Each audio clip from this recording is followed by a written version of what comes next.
Hi, my name is Seth. I'm a service advisor here at George Moore.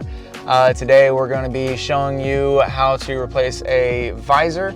A lot of the times, reasons why you would want to replace your visor is these two lights right here. There is a sensor that's built in whenever this little mirror flips up, and these lights won't kick on.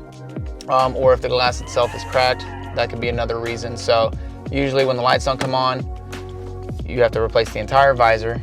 It's built in to this with the sensor in there. There's a little cover here that you get to pop off.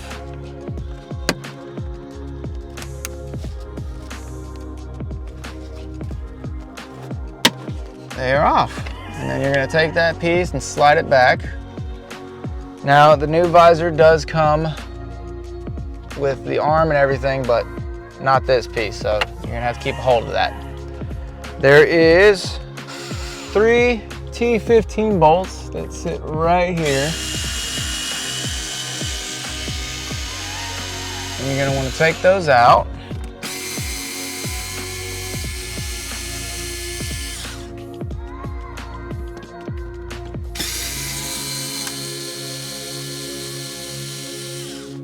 And once you do that, the visor itself will come out. And this is gonna be where your harness is at.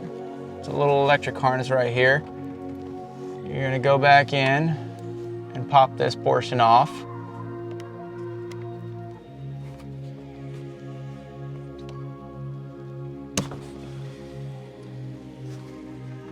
So once you have the visor completely out, you're gonna wanna grab your new one and then just reverse the process.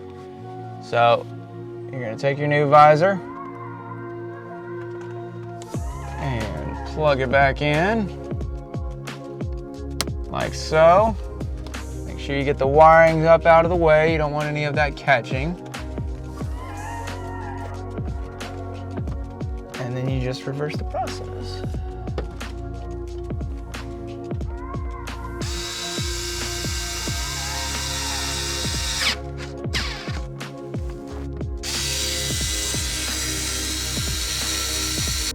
Back bolt goes in.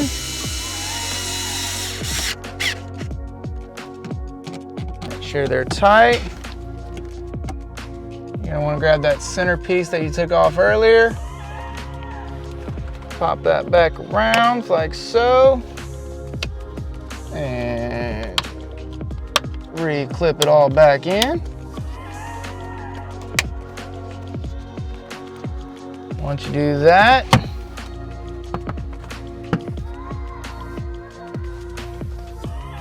you will now have light.